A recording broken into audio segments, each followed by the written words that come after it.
Let's see. I guess this is an episode. You didn't give the Curse of La Llorona. Yeah, I can't say it properly either.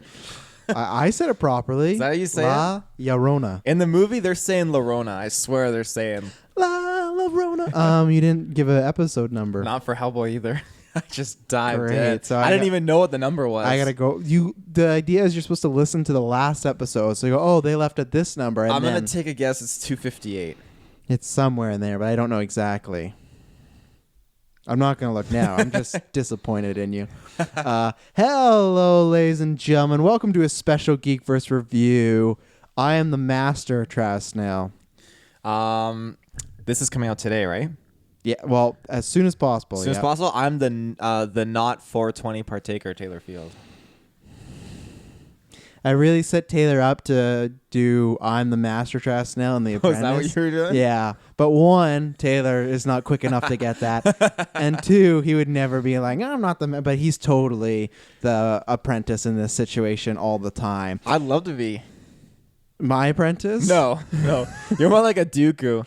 If you had to pick one member from the podcast to be your master, who would you? Kirkland. I'm still, what? Kirkland. Okay. Yeah. I go Dylan every time. You go Dylan? Yeah. Or Kyle just because he's easily trickable. That's not a good foundation for a master-apprentice relationship. I'm thinking, like a reverse Anakin and Palpatine where Palpatine's in control that whole time. I'm going to be Anakin in control the whole time. Ladies and gentlemen, if you haven't guessed by our nicknames or the title of this podcast, this is a review of Master and Apprentice. Taylor's done a few of these on his own. They're all the Thrawn books, right? I've only done, this is our second book review we've ever done. I've only done one Thrawn review. I never did one for the first book. I only did one for the second one. I just never occurred to me to do one. Oh boy, he has a podcast where people enjoy. Like, what is podcast? It's about content. Oh, never occurred to me to do a review to the sequel book that I already reviewed. Well, I went back and I talked about the first book, but now I'm going to do one for the third Thrawn book, Treason, when that comes out. Oh, so you're just gonna skip the second one? No, I did the second one, and then I when I did the second one, you didn't do the first one. I didn't do the first one. Oh, but okay. During my second one or my review for the second book, I get an overview of the first book or whatever. So. Okay, fair enough. I thought you did one, skip two, and then you. No. If I start at one, I do two and then three. This is technically our second official Star Wars novel review that we're doing.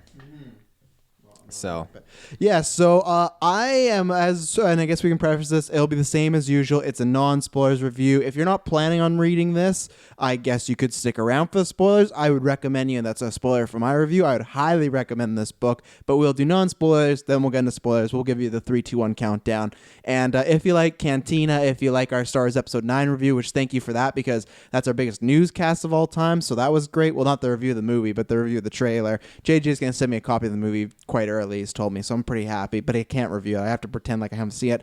The other things is if you can do two things for us. One, go to iTunes, give us a review, preferably a written review. We're trying to hit 200 reviews on iTunes. That can give us a next milestone. As you can see with the mics, the stands, the soundboard, what you guys do does make a difference towards us. So if you like what we do on this podcast or any other episode, please, that's the way to support us. If you can't support us anyways, please subscribe, but then also give us a review. Let us know. And if you're not giving us a 5-star, which we want, let us know. How can we improve? What can we do better? The whole deal. And then the other thing, next week, we are very close. Endgame review. That will be dropping the day after the Thursday. It'll be dropping on the Friday, but it's 3 hours. One, Taylor, of course, has to see it later and ruins it for all of us, so we wouldn't be reviewing it till about 10:30 p.m. And two, it is 3 hours. It's a lot to take in, so we'll do it the Friday. It'll be dropping that weekend, but that one's going to be lots of fun. Taylor, you have anything to say? Game of Thrones poll, check it out. Because Game of Thrones season 8 finale is live. Let's see if he forgets. Hot and heavy every Sunday. It's good. Go check it out. Polls every day, 6 p.m. And I got the La Llorona. Oh, there you go. I thought you were gonna forget that. La Llorona. No,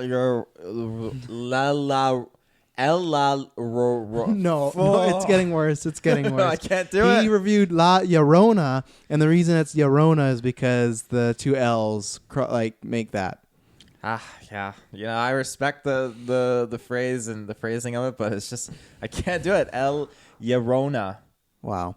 Let's get into this because hopefully he can say Master or Apprentice. So I'm going to start because I am not, if you listen to our stuff, I am not a big book guy in general. If the book is not about WWE wrestlers or serial killers, I'm not reading them.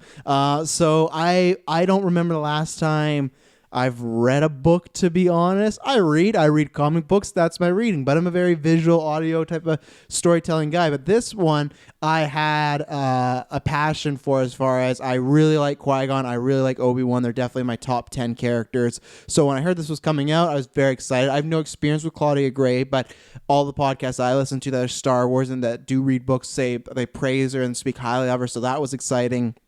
And then I did the audiobook, so that's a perspective. Well, I guess Taylor did do it as well, but maybe in the future he won't. But I'll talk about the audiobook later on. But The Master and the Apprentice, I really enjoyed. It might be hyperbolic because I just read it, but I honestly think it's one of my favorite Star Wars stories ever. If it would go, I'd probably go like Empire Strikes Back, Knights of Old Republic, and maybe A New Hope. But this is probably just after New Hope or above New Hope. I really enjoyed it because I enjoyed. Funny enough, I thought, because in this book, I won't say too much till we get into spoilers, it's not just about Obi-Wan and Qui-Gon, and I did think I was going to not enjoy those portions of the book, but I like all the characters they introduced. One character in particular is one of my favorite Star Wars characters, and the potential of this character is great. It's just everything that I kind of talk about, like, well, what if a Jedi did this or acted like this? And Taylor's always like, no, they don't do that. There's a character that was just built for me. He's pretty much like a Wolverine version of Jedi, and it was fucking great. So that was exciting. But what they did with Qui-Gon, Obi-Wan, all their interactions, and this is, I guess I should read the synopsis. An unexpected offer threatens a bond between Qui-Gon Jinn and Obi-Wan Kenobi as the two Jedi navigate a dangerous new planet and uncertain future in the first canon Star Wars novel to take place before the events of Star Wars Phantom Menace. I didn't know that. That was the first canon novel before Phantom Menace, so that's cool. I'm not sure if she had any help, but if not, Claudia Gray, the interactions that they have are just spot on. Like obviously, I hope she watched Phantom Menace, but it does feel like you watch that, and this book just meshes with it so well. And it is different. It's not they are at the exact same kind of mental frames as they are in Phantom Menace. There is a change in the character in the book, but it just feels so natural. And there's so many times where something like, I'll break my joke here, something like a Solo, when I watch that, I do not feel like that's Solo at all for me. I just have problems with jiving with it. Certain ways it's acted or certain ways it's written just didn't work for me. It just feels like exactly what I would imagine Obi-Wan and Qui-Gon's relationship would be at this time. It's perfection. I couldn't get enough of, there's other stuff that happened in this book, but I could take another book of just them talking, just their dialogue. She just get the characterizations down so right between the way Qui-Gon Jinn acts and the way Obi-Wan acts. I've not seen that happen in quite a while as far as just nailing a character that you didn't create. That's the thing. So fantastic job there. And for me, I wrote it down as far as like the themes in this book. What I really loved is she tackles like leadership, legacy, trust, opening your mind to new ideas, partnership, love versus sex. She does all that flawlessly. There's I feel like so many times in books and movies, there's a few themes they tackle here and there. I'd say maybe about 3 core ones. This book has so many of them, and it's not just like, okay, Obi-Wan is feeling this. You have a moment where Qui-Gon is feeling something similar, and you get to see their perspectives of either it's an issue of how they're going to handle it, or there's something that they're both going through separately, but you can kind of tie together that it's almost something similar. It's just fantastic. All the themes that are happening in this book. And yeah, it's everything that I like about Star Wars is in this book. So I'm not sure. I might go back and read her other stuff. For me, it was because Taylor's like, I gotta read the Thrawn novels. I'm not a big book guy. For me, I'm always this was interesting to me because I like that relationship. That's my favorite thing about Phantom Menace is Qui-Gon Jinn and Obi-Wan. The Count Dooku book that's coming out, same thing. And if you're new to this, I've always said the 2 things I want the most as far as like a live action show or movie, I want Obi-Wan. Okay, I guess I want Knights of the Old Republic the most, like a full-on adaptation, but I don't think that'll happen. Obi-Wan. But the other thing, I really want a Qui-Gon Jinn Dooku TV series. I think that works perfectly, and this book just makes me want it more because Dooku factors into this a little bit. He's not not in it a big, but like I feel like his shadow is over because obviously Dooku is Qui-Gon's master and he's referred to a lot. There's certain moments where they talk about him and his methods, and it just, like I said, nothing felt like not Star Wars in this book, even the new people that they introduce.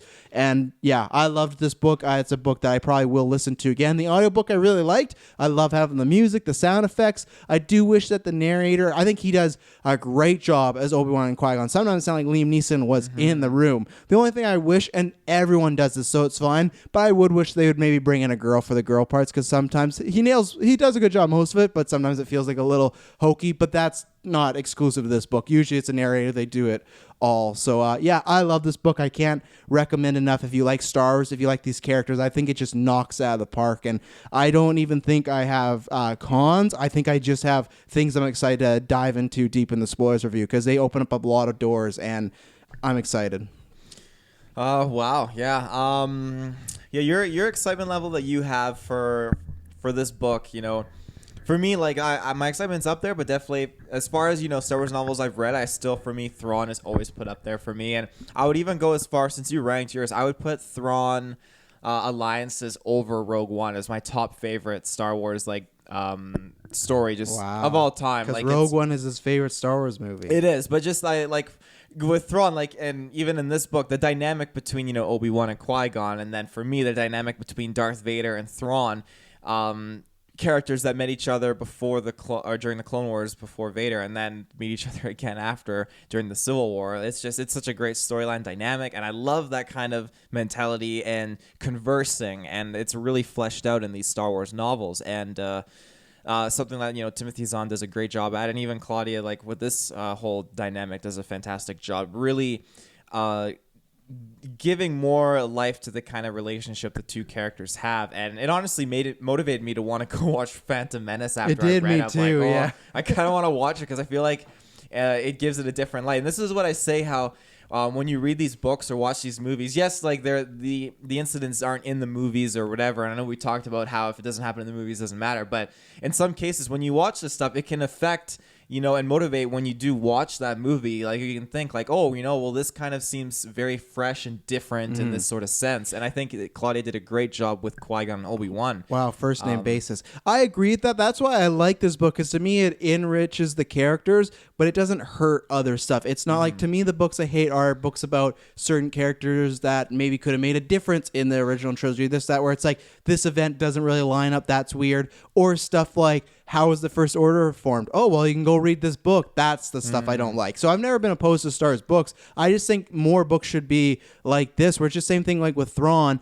I wish that's why I feel like we might not get him in live action, because with animation and the books, it feels like they're doing so much of his story off screen. It's like, and I'm fine with that. Do Lord of the Rings, adapt the book, but it's just like so for what we've seen. But these are the type of books that I prefer, where this doesn't really affect anything in the movies or TV shows because it's so far in the beginning. It's just that it helps these characters grow. So that's what I like more of the book. So before Taylor throws me over the coals. What was I gonna say next? For me, this is the first time I've done an audiobook, so it was a wild ride, because I think I did it in like just over 2 days, like getting through the book. Yeah, I was 2.5. Yeah, so I think I was a little bit longer than you, because I think you had a little bit more time to get through it. So I did, yeah.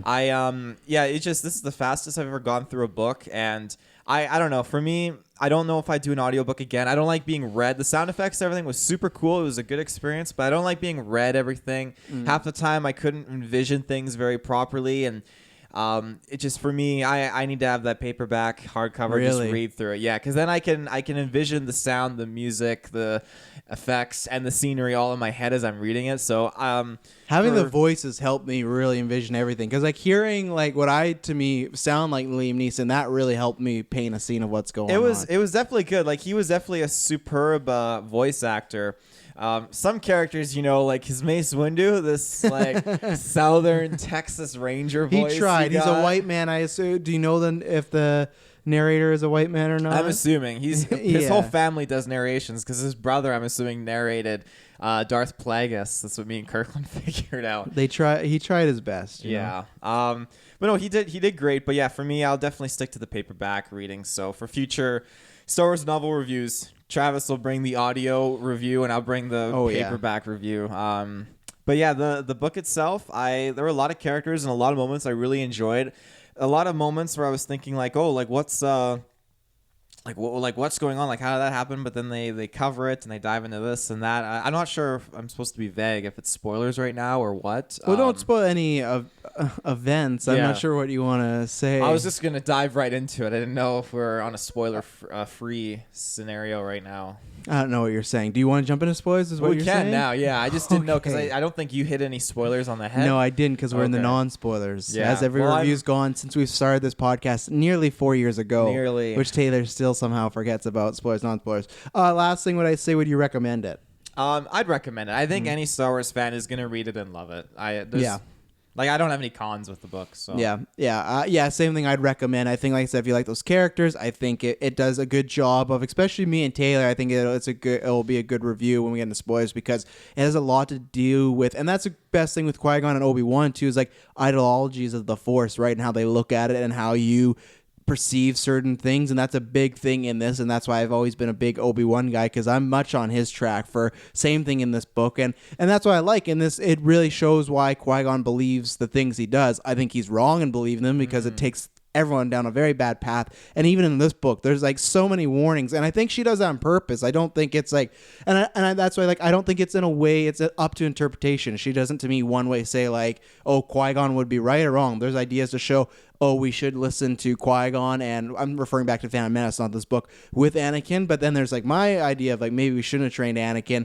There's ways of that too, because there's lots of red flags, but Qui-Gon maybe ignores a few, but yeah, we'll get into spoilers. 3, 2, 1. If you don't want to hear anything, if you're still reading the book, or if you're gonna read and come back, this review will be sitting here waiting. Let's start with Qui-Gon and Obi-Wan. I want to get there because I have so much to say, but where would you like to start? Maybe Save Prophecies for after. Yeah, save the Prophecies for later. Their dynamic in general. For me throughout the book, I felt like the Council gave Obi-Wan to Qui-Gon to kind of bring Qui-Gon down a notch because I feel like they obviously wanted him on the Council, and again I feel like that was to kind of take him down a notch. And Yoda's a bit of a prick in this movie or this book. Sorry. Yoda's always been kind of a prick, well, though. but more so in this. Like he was. completely has it out for Qui-Gon. But I think it should be because they have just completely. I wouldn't say completely, but I feel like they are on the opposite ends of how they view the Force. Right? I'm not exactly sure how Yoda views the Force even throughout this time. It feels like he tries his best to play the middleman. Like to me, Obi-Wan is, and I'm not talking about the prophecies in general, we'll get into them, but that's brought up a lot between, they have flashbacks with Dooku and Rael and all this, and they always talk about prophecies, and Obi-Wan is just like, you can't take this stuff literal, these are things in the past, things like that.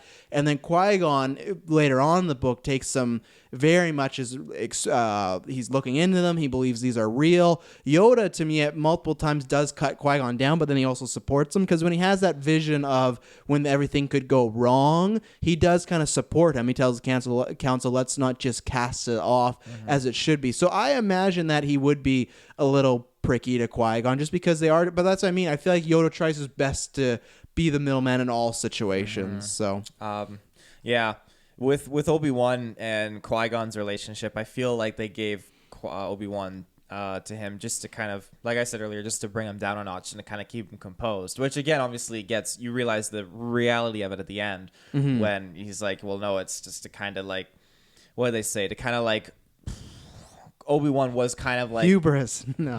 Hubris. No, because he was apparently as a Padawan really rebellious, and because they thought the only way to kind of straighten Obi-Wan up is give him to Qui-Gon, who's also rebellious, and they thought the best way for Qui-Gon to rebel would be to rebel against Qui-Gon's rebelness and be straightforward and listen to the rule. But it worked. It was great, and I love that they have like this laugh together and whatnot. What I loved at the beginning of the book, it introduces this idea that they're both feel like they're disappointing one another. I love how Qui-Gon talks about his master with Count Dooku, how from the get-go it just felt right, like they were friends before they were master and apprentice, and then when that happened it was a good pairing, and just how he felt there was just just a good kind of vibe going on between him and Dooku. They just fit like a perfect piece of puzzle. Where he feels like he's like, this never happened with me and Dooku. Like we were so similar. This Padawan's so much different than me. I don't understand. I should be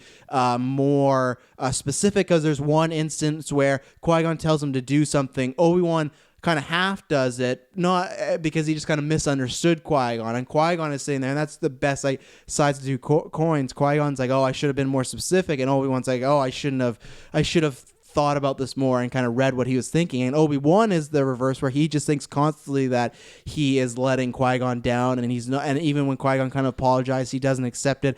And I really like that. And I also like, before you go, is the same thing. I'm always scared to pitch it because I want to be a writer one day, but I still think there is, and maybe with Disney Plus we get this, I think there is so much potential with the Padawan that we have not really even scraped in a movie or TV show, which we haven't had. I guess I'm not counting Clone Wars, but even then I feel like that moves very quickly. The idea of there's this Obi-Wan's like complaining to, as a narration kind of in Obi-Wan's minds, he's talking about how all his friends have been on these grand adventures and whatnot.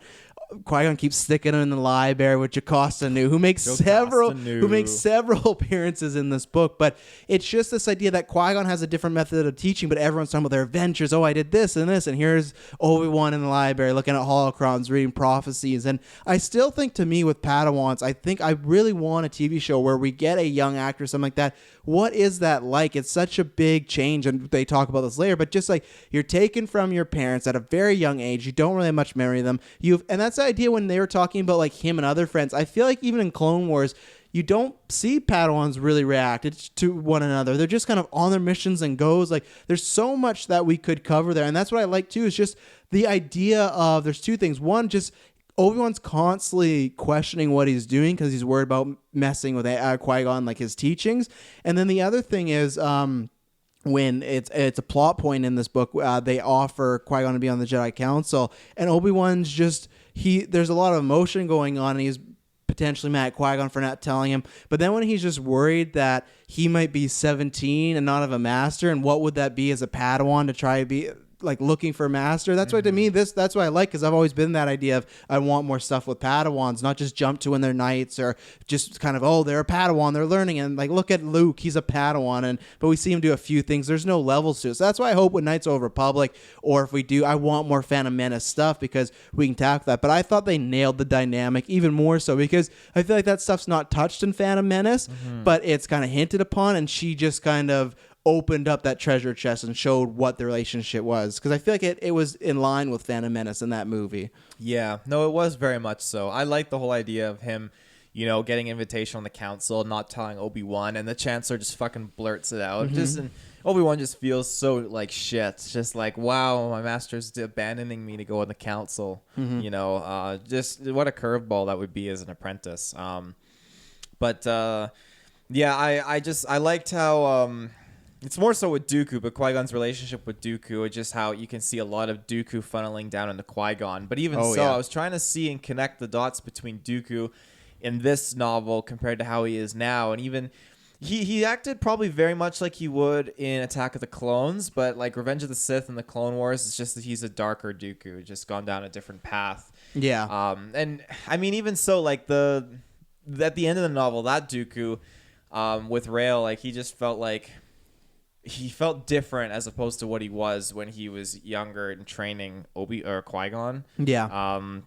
But I like how all of those things with the prophecies and stuff kind of funneled down into Qui-Gon, and he didn't get it. Like he got into it as a kid, but then he kind of like left it alone, and he didn't start in the novel. Like he stopped kind of abiding by it and believing in it, and then he didn't start believing in it until Obi-Wan mentioned, certain like the prophecies. signs. Yeah, and then he was on this journey, and things started to happen. The Kyber that isn't Kyber or whatever it was, which Obi-Wan with an orange lightsaber, I fucking would love to see that. Oh yeah, just saying.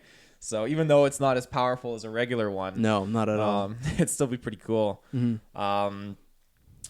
Yeah, I don't know really what else to say for I'm trying to think of any more, but I think, like I said, they had a good relationship all from the fighting to any scene there, and I just thought this is great, and I could listen more to any of that, and that's why I don't think I'd ever want a TV show or a movie about them, just because you can't do an age, like we've kind of seen that with Solo. I don't think you want to go recast a Qui-Gon and Obi-Wan at that age. So that's why I kind of hope we get a young Qui-Gon, because that could be an idea towards it. And yeah, I just felt they had, especially at the end, they just like little things they had when he's training and Qui-Gon goes to console him after he finds out what Jedi Council, and Obi-Wan's like, oh, you know this is the Padawan Learning Center, and Qui-Gon's like, yes, I've been here before. And then Qui-Gon realized like he wasn't really asking it as a question, he was telling him like, you shouldn't be here because I don't want you here. Or even at one point, which is great, is Obi-Wan, this is after he's been mad, but Qui-Gon says something, I can't remember specifically, then Qui-Gon is actually sad because he's mad at Qui-Gon.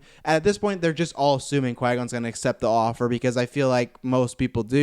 And he's just, even though he's mad, he even says in dialogue, he's sad that he's not going to get a chance to learn more from Qui-Gon, because he feels he's the most unique Jedi he's ever been around. And that's why it's not just Obi-Wan's mad and he's mad at him for like 5 chapters and it's just really boring. Okay, it's just, there's levels to all the characters. So it's good, and I love that. I don't jump to the end, but I love the ending point, like the very ending point when they jump forward to his funeral. I thought that was a nice touch with you got Padme in there, and you got Obi-Wan, and I like that because it kind of reinforces that, and I feel that it is a known thing, but if not, I just feel like Obi-Wan, yeah, he did want to train Anakin, but really that was not his main motivation for training Anakin. He trained Anakin because Qui-Gon asked him to, right? If Qui-Gon never would have asked him that, there's a chance Obi-Wan would have helped him get to the temple and maybe checked up on him. But I think, especially because in the book, I like that too, is he talks about that he's not even ready for it, because he's just became a Jedi Knight, and he says like 5 days after he's passed the trials, he's going to take on an apprentice, which I like, because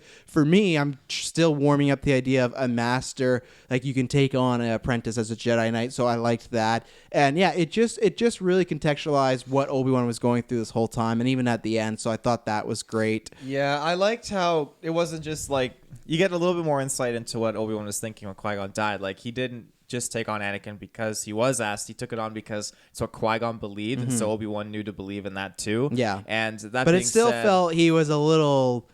It was definitely like very premature of him. It was him using faith more than his mind, right? Like he just put faith into what Qui-Gon, if Qui-Gon believed this, like he says, then I choose to believe. But I felt like his brain is still telling him like, oh, this is a bad idea, which we get into several. And I guess this is where I can get into, now we can get into more prophecies and whatnot, but I wanted to ask you, because I might forget. If she hopefully she writes another book. She's writing some other thing for this book they're calling like Project Luminous or something. Have you seen? No, I haven't. It's a Star Wars book. I think it might be kind of that, like, from a certain point of view, one of those books where, because this Luminous project has a bunch of writers on it, so I think it might be like that, maybe more short stories and whatnot. But if you had to choose, what would you like her to write? Because I loved what she did here, and I thought right away I would love to see a canon novel of Obi-Wan and Anakin. I would love to see her do the Dooku Qui-Gon thing, or, which I don't think you'll pick, but I think just because the way it was left, I think her writing like a book about Rael is very... is a high chance, the way like, we're in spoilers, they left him alive, right? And they left him on the good side too, which I was surprised, because we'll get into Rael. I know we're jumping around if you haven't read the book, but when Dooku called, I thought, oh, for sure he's going to go with Dooku, and maybe they can do a sequel to this book where he is kind of on the bad side and Rael dies. Yeah, but they won't, because of continuity purposes. Dooku joins Sidious right after Phantom Menace at some point. So. Well, that's why, but no, because remember, because I feel like when at the end with the funeral, they say that's years after, right, with Padme. So I feel like this book, how long do you think it's between Phantom Menace? Because it's not right before. It is before, but it's not right before. I got the feeling this was almost like a year and a half, 2 years before Phantom Menace. Now, when I was reading it, I don't know. I'm willing to think it was only by a couple to few months. I think they probably got tasked to go on another. Well, that's not journey, true though, because remember the funeral, the beginning of the chapter says years after. It does say years after. Yeah, oh, right. So it's at least a year, but that would assume years plural, that it's at least 2, right? Yeah, but then we know that Rael didn't go off with Dooku, and that's anyways. So yeah, but that's what I meant. If there was a 2-year grace period, if Dooku didn't meet him till after Phantom Menace, there would have been a period of 2 years you could have played with Dooku and Rael, right? Which I'm glad they didn't, because Rael is somewhere out there, which I can't wait to talk about Rael. But if those, are you gonna be disappointed if they say Rael's been alive through Return of the Jedi and everything? Because you gave a whole rant about how you hate Jedi that are alive during that time. I'm not disappointed the OG trilogy. Yeah, I would love if he's doing stuff during the prequel trilogy. During the prequel trilogy, okay, but not during the OG trilogy. No. Okay, I wouldn't want that and also he's on the older side and he's human, so he should be dead at that point. That's 30. Like the prequel. How many years is in between episode 1 and episode 3? That's a lot of years because Anakin. 13 years. So he already was what I think they kind of made like Rael was almost in his like late 40s, early 50s, right? Because they said he was starting to get gray hair. Really? I didn't get like late 40s or. Well, because they said he used to have like jet black hair, but multiple characters talk about how he has. Then how old is Dooku? If Dooku took him on when he was a kid and then took on Qui Gon after Rael's an adult and Qui Gon grows to an adult, then Dooku's would be really freaking old. And if he's still moving good when he's old, well, then... Dooku's about. I think Christopher Lee was almost 70 when he did Revenge of the Sith, so because they used the CGI stunt guy when he's fighting. If you have Dooku fighting in Revenge of the Sith, then you know that Rael is still significantly younger than Dooku at that time. Yeah. So add another 20 years, Rael could still be kicking around. But that's what I mean. As far as so let's say, and that he could still be kicking around. But as far as OG trilogy, let's say it's a minimum 15 years. So let's say he's about 65, and then OG trilogy he's 95. That's why I'd say like it wouldn't make sense, right? Like let's say. Well, what do you mean OG trilogy? He's 95. Well, because isn't there 30 years between prequels? No, there's no. So episode 3 and episode 4 is 20 years. So 20 years, so 35 years. So yeah, okay. So he'd be 85 then. Instead. Yeah, so he'd be Dooku's age, and Dooku he'd be 15 years older than Dooku. He could still be messing around. You never know. Well, we'll get to Rael, but if you had to choose, what book would you want to? A Rael one, a Dooku a Dooku Qui-Gon one, or a Anakin Obi-Wan one? I wouldn't want Anakin Obi-Wan. Really? I think I've seen enough of that dynamic on it's Clone screen. Wars, yeah. Yeah, and there's Clone Wars, so it's been attacked plenty enough. I would like to see a Yoda and Dooku book, to be honest. Whoa, that's going way back. I want to go way back. I want to see Dooku when he's like younger. I want to see him. Also, Taylor didn't go with any of my choices, but that's fine. I think I'm with you, but I would still prefer. I would like her to do. I definitely, if I have to pick, I want Rael, but I'd want her to do Luku. That's what they'll call it, Luku. I'd want them to do Dooku and Qui-Gon just because I feel like she has a good grasp on who Qui-Gon is. So I would love to see, because I just am starving for more Dooku and Qui-Gon because their relationship, and I think we're going to do a What If podcast soon on Qui-Gon because I just feel like if he was alive after Phantom Menace, that would have been so interesting. I feel like it's funny for still somehow for a master and apprentice that even in this book they talk about how are so similar. I feel like they are so very different, and it's so strange to look at that. Like to me, Obi-Wan and Anakin, it makes sense that they're different. Luke and Obi-Wan are different. Luke and Yoda. Yeah. To me, if you look at master pairings, like Qui-Gon and Dooku seem so similar, but so very much far apart at the same time. You know, well, this is something that we talked about off cast quite a bit. Is like, would the Clone Wars still happen without Anakin and all this stuff, all the big what ifs. So we should like if Qui-Gon was alive, if he was alive. So I'm thinking like soon for another cast, we should get the whiteboard out and do like a tree, like Qui-Gon lives and dies, and then go down an different inspiration. Paths. And write down different areas and just keep branching it down and see where we get. Yeah. But we get to some crazy theories, to be honest. So yeah, for me, it's definitely Rael. But the only reason why I threw out the Obi-Wan and Anakin, because I also feel she has a good grasp on Obi-Wan. And for me, I feel like the Clone Wars still don't do it for me. The TV show, as we're doing retrospective, go check that out. We're watching every episode for the rival, and the movies definitely don't. I still do not feel like I have a good grasp on who Anakin the character is, because I feel like his writing's still poorly done. The same thing in the Clone Wars when he'll just beat up a guy and the Jedis will be like, you just can't be so rough. And it's just like, this should be such a bigger thing. So that's why I would honestly like that. So I don't know what she's writing next, but it'll probably be nothing like that. Maybe Rael's a possibility, but let's get into the prophecies here, because that has a lot to do with, you and I and how we look at it. And that still has a lot to do with Qui-Gon. So Qui-Gon, at the beginning of the book, he has Obi-Wan in the library and he has them bring holocrons learning about prophecies, but not in a way where Qui-Gon later on in the book is full on, like, just believes all of them or believes that they could lead to something. How did you feel about this portion of the book? Because you're a big prophecy guy, and you're much more on the Qui-Gon side of how you view them. Yeah, you view them very literal. I do. I wrote down like some of the prophecies. I did too in my notes. But I liked like Qui-Gon's kind of like interest in them and abiding by them. I think the Jedi. What were they called? Not prophets. They were called.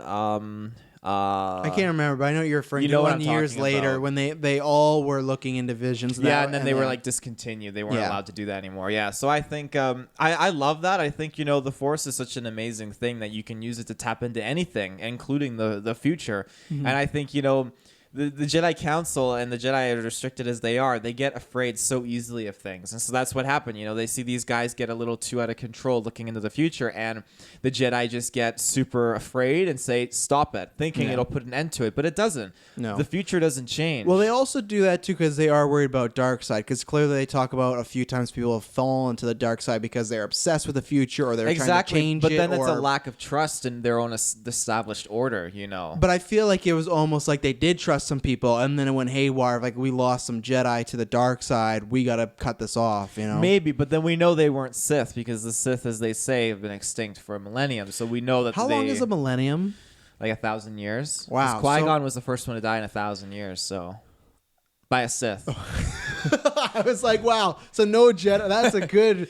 Be a Jedi. You got a good survival rate. Well, that's one thing where I also like the book, and I know that's been done many other times. But I wish, this is why I would almost be down for the prequels being made at one point. I wish when I watch Phantom Menace, they talk about there's a Sith back.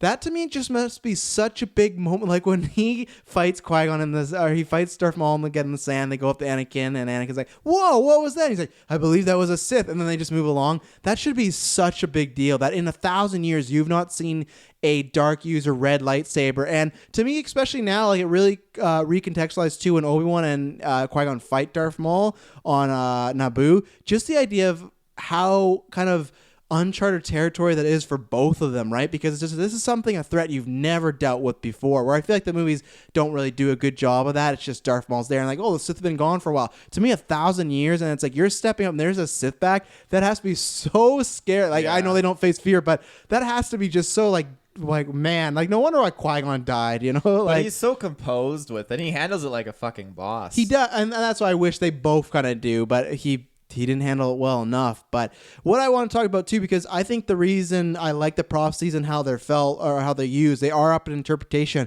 But I feel like, and some people may be offended, I don't care, but I feel like these and the Jedi Order, everything about this portion of the book feels a lot like people talking about religion in our time. How it's like the Jedi Council used to believe in one thing or look into another way, but now they've morphed into something else. And like you talked about how they're very strict, they don't want certain things in. That sounds very much like a religion, right? Of like, these are our moral, some religions, these are our moral ethics, and you have to do this or that's it. And that's why I like that. It felt very much like religion in our world. And for a thing that's about space opera and laser swords, she really, to me, tried her best to ground it in a way that I could relate to it. And just the idea of when Qui-Gon, the Council, and Yoda are talking about that sounds very much like discussions like not we on the podcast, but just we as a humane society usually have about religion. So I really liked that. The way I want to get into is as far as my thing goes is, so me and Taylor for a long time have always talked about the Chosen One prophecy, which I didn't know this was the first time the whole prophecy was revealed. I did not know that. What in canon? Yeah, there's been no other like the full-on line of the one who was born without a father. Yeah, I got the whole thing written down. So say that. So yeah, in the novel, Obi-Wan hears the Chosen One prophecy. That nonsense. What? He calls it nonsense to Qui-Gon. She will be born to darkness she who will be born to darkness will give birth to darkness. When the Kyber that is not Kyber shines forth, the time of the prophecy will be at hand. One will ascend to the highest of the Jedi despite the foreboding of those who would serve with him. Only through sacrifice of many Jedi will the Order cleanse the sin done to the Nameless. The danger of the past is not past, but sleeps in an egg. When the egg cracks, it will threaten the entire galaxy. When the Force itself sickens, past and future must split and combine. A chosen one shall come, born of no father, and through him will ultimately bring in, and through him will ultimate balance in the Force be restored. Oh. That's not all one prophecy, though, right? I think they're like portions that are all really. Like I took blended. Really? I Yeah. took that as those are all separate prophecies. I took them that they're all like connected, and that's a descending order, like almost. As they've been revealed. No, I didn't think that because when they talk about the person, she who will be born to darkness will give birth to darkness. Qui-Gon refers to a girl that was trained by a Jedi or Sith, and then she gives birth to. So I don't think those are supposed to be the same thing. I always viewed those as prophecies like being misread and stuff. Like I took a lot of this. I had a lot of kind of just flashbacks to like Revenge of the Sith and stuff. A lot of things when they start questioning the prophecies, I feel like a lot of that can be interpreted into this. When you get when they talk about these prophecies that happened in the past, and then Yoda's saying the prophecy may have been misread or whatever. Yeah. And I feel like, okay, a lot of these prophecies are probably that happen are just misinterpretations of it. And then you have Qui-Gon going through these experiences where it's no longer misinterpretations, but these are the realities and the actual prophecies that were predicted. And it's happening in his lifetime, and he is meant to carry out, and that leads to Phantom Menace and so forth. So you're saying that like in a lifetime these prophecies happen, and that's what okay.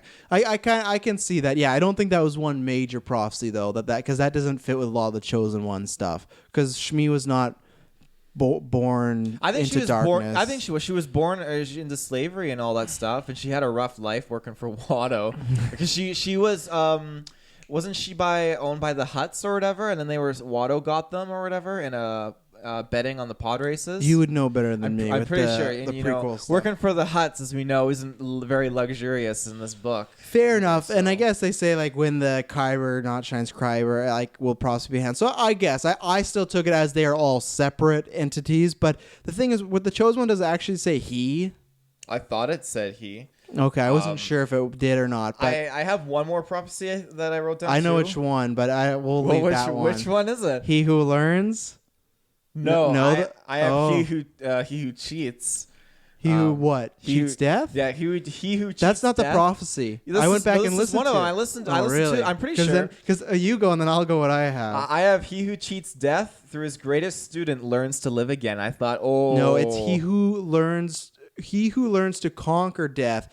Through his greatest student will learn to live again. I went back and can't be. I swear it's he who cheats death through his greatest student learns to live again. I swear that's gotta be it. No. I went back. What? Okay, I gotta go back because I swear I went back and listened to it. I'm gonna have to go back again and listen to it. Either way, especially so at this time, and I feel like sometimes they do that the same way when.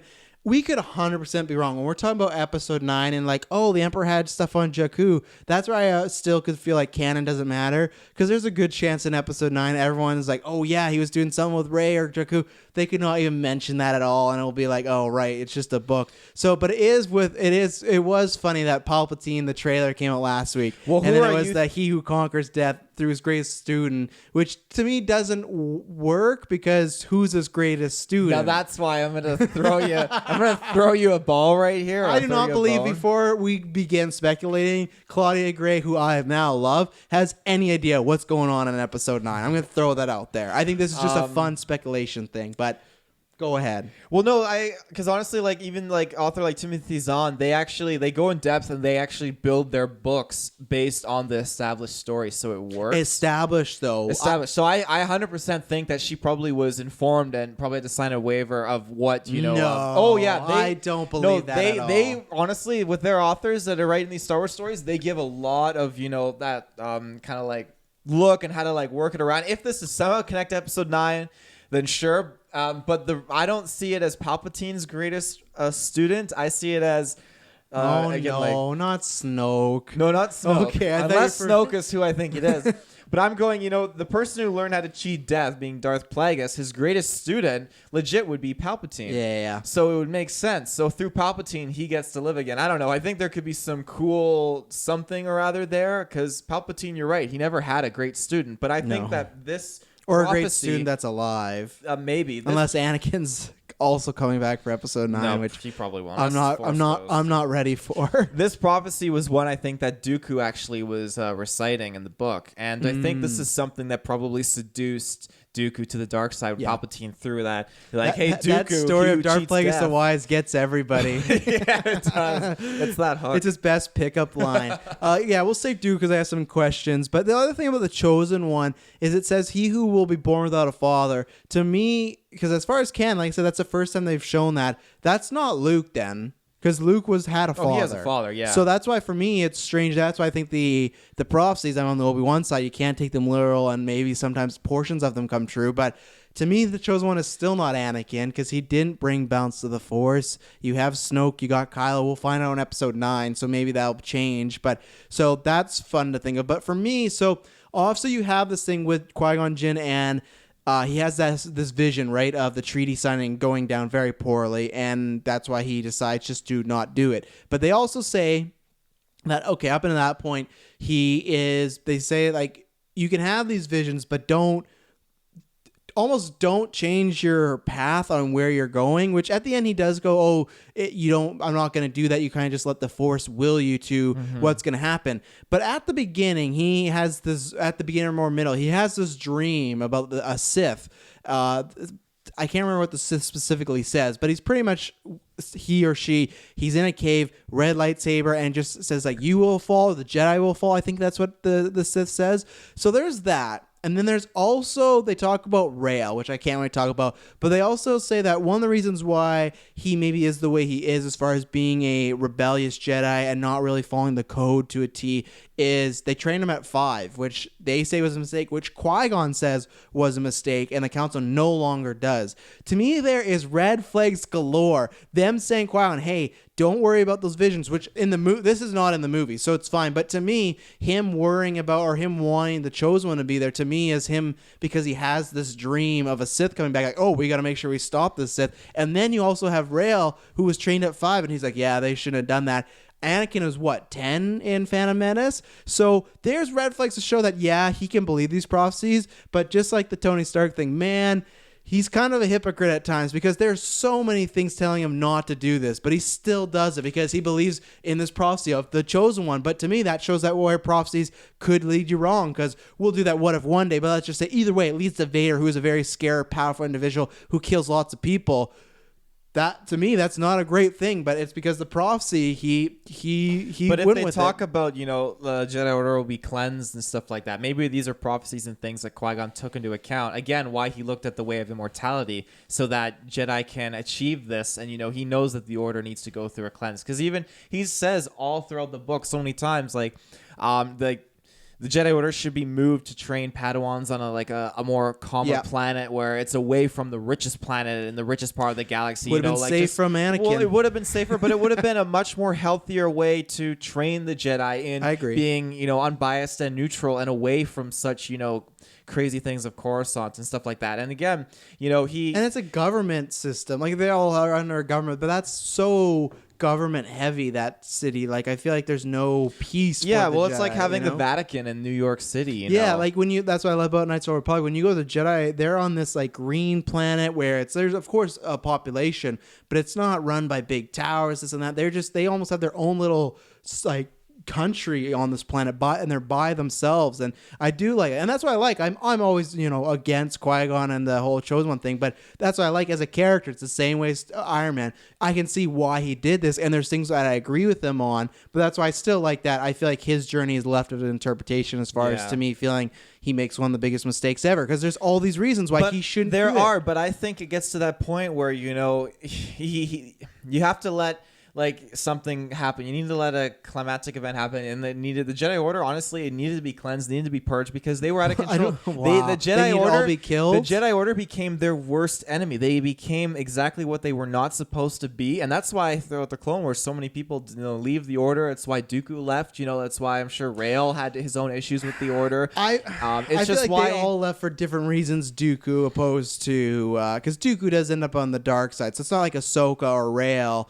But he left on his own accord before. He did, yeah. So it's just the Order does all these things, and they to break their own morals and literally become generals in the Republic Army. Yeah, that's just a huge no-no, and it strips the unbiased neutrality of the Jedi and their title and what they're supposed to be at their core. And Qui-Gon, I guarantee he'd be ashamed of the Clone Wars and what's going on. And even then, Sifo-Dyas, he out of Ideas. fear, he had a vision of the future, and he went ahead and went to commission the clone army, and then that's when Dooku and Sidious enacted their plan. Another reason not to follow prophecies. Dooku because was the one who went impersonated and started the clone army. I know, but still, if he didn't do that, he didn't have that dream, didn't follow it, there wouldn't have been Order 66 possibly. See, they'll have to add it to the what if. What if, yeah, for sure. And that's good though too, because Qui-Gon at some point though, and that's where Yoda's right, where Qui-Gon almost has the Dooku / Jedi as General's mindset, because he says that we need to do something about this, and Yoda does kind of lay the law down on him. It's like, what do you mean we need to do something about slavery?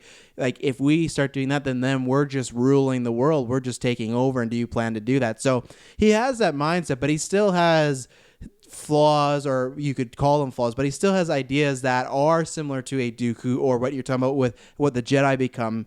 Like, to me, yeah, they are bad being generals, but they'd still be just as bad if they decide we're going to break away from the government and just start wrecking havoc on everybody, which Qui-Gon didn't exactly want that, but he did say, like, we should do something about it. And it's like, well, what do we do? So he even is like torn with what the idea, the council, and what he is, and that's what I like. I feel like at the end of this book, he does have an idea of what he should be, but that's where I do like his back and forth with Yoda, because Yoda is pretty hard on him in this book. So, yeah, other things just relating to like that cleansing thing, just, I do think the Jedi Order needed to be cleansed. I think they just needed a workshop. They needed a weekend away to talk about things. I don't think they need to be stuck up in his I don't think they ways. need to be killed all off though.